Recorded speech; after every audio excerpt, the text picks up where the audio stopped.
Good morning students. आज हम solve करेंगे क्लास 8 की हनी ड्यू बुक की second poem geography lesson. It is written by Zulfikar Ghose. तो इसको आज हम इसकी जो बैक एक्सरसाइज है वो सॉल्व करेंगे।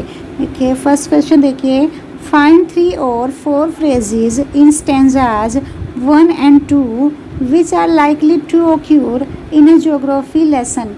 अब हमने जो पोएम पढ़ी है पूरी पोएम में से हमने 3 और 4 फ्रेजेज ऐसे ढूंढने हैं स्टेंजाज में से कि जिनसे ये वो चीज़ें क्लियर हो रही हैं जो हमने सेम चीज़ अपने ज्योग्राफी के चैप्टर्स में भी पढ़ी हुई होती हैं।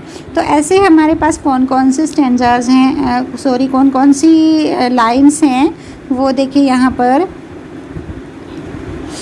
The city had developed the way it had, कि जो शहर हैं इस तरीके से क्यों बसाए जाते हैं जैसे कि वो हैं। It scaled 6 inches to mile, कि जो स्केल है वो ऐसा लगता है जैसे 1 मील को 6 इंच का स्केल बनाकर शो किया जा रहा हो।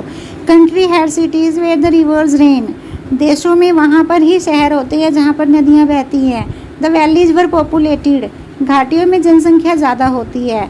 Land and water attracted man, ज़मीन और पानी इंसान को अट्रैक्ट करते हैं, आकर्षित करते हैं। तो ये सारी चीज़ें हम अपने ज्योग्राफी के चैप्टर्स में भी पढ़ते हैं। Second question, seen from the window of an aeroplane the city appears, एक एरोप्लेन की विंडो से देखने पर सिटी कैसी लगेगी।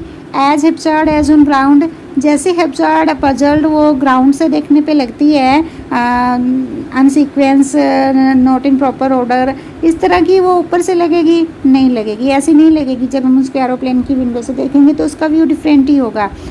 As neat as a map, इतनी क्लियर लाइनें नज़र आएंगी जैसा कि मैप पे होता है, नहीं इतना क्लियर भी नहीं नज़र आएगा। एरोप्लेन की जो हाइट होती है उसके अकॉर्डिंग इतना क्लियर भी नज़र नहीं आएगा एरोप्लेन की हाइट से। एज डेवलप्ड एज नेसेसरी, ऐसे बस मतलब जहाँ पर जिस चीज़ की ज़रूरत है वहाँ पर वो चीज़ बना दी गई है, ऐसा लगेगा देखने में। ये राइट है, क्योंकि जब हम उसके एरोप्लेन की विंडो से देखेंगे तो कोई एक प्रॉपर वहाँ पर सिस्टम फॉलो नहीं किया गया है, कोई पर्टिकुलर मैप नहीं बनाया गया है कि शहर ऐसा बनाया जाएगा।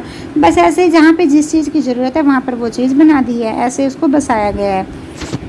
Third one question is, which of the following statements are example of the logic of geography, यहाँ पर कौन सी स्टेटमेंट जियोग्राफी के लॉजिक्स का एग्जाम्पल है। There are cities where there are rivers, जहाँ पर रिवर्स होती है वहाँ पर सिटी होती हैं, सही है।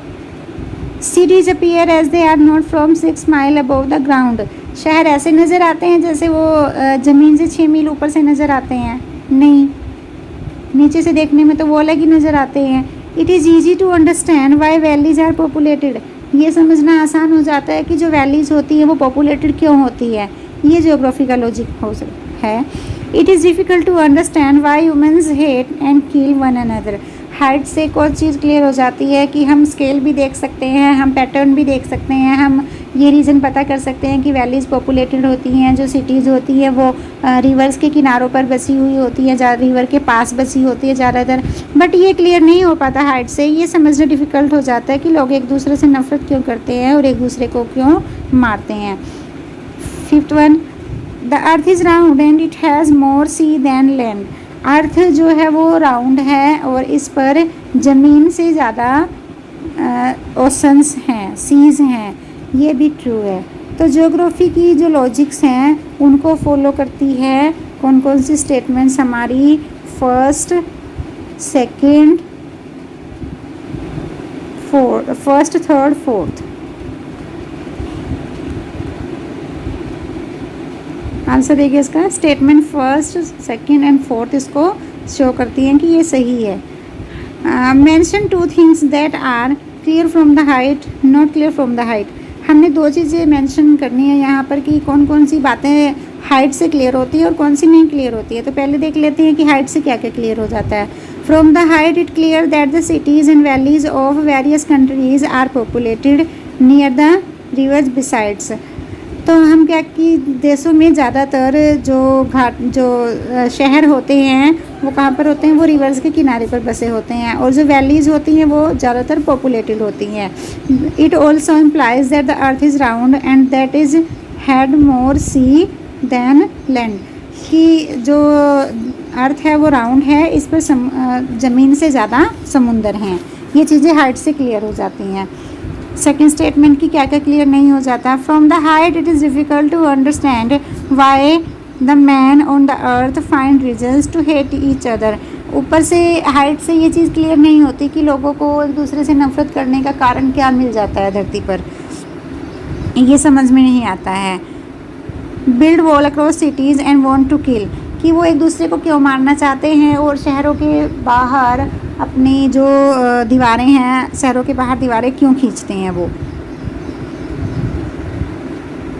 That nature does not restrict itself in boundaries, जबकि नेचर ने तो अपने आप को बाउंड्रीज़ की रिस्ट्रिक्शन में नहीं रखा हुआ। नेचर तो सबके लिए बराबर है, फिर लोग क्यों इसको डिवाइड करना चाहते हैं। But human beings are always trying hard to divide the beautiful planet, लेकिन लोग इस ब्यूटीफुल प्लानट को डिवाइड करना चाहते हैं, देशों की दीवारें खींच कर, शहरों की दीवारें खींच कर, राज्यों की दीवारें खींच कर उसको अलग करना चाहते हैं। बिल्डिंग वॉल्स अमंग देमसेल्व्स, अपने बीच में वो दीवार खड़ी करना चाहते हैं, एक दूसरे से अलग होना चाहते हैं। ये सारी चीज़ें हाइट से क्लियर नहीं होती है। Thank you, have a nice day.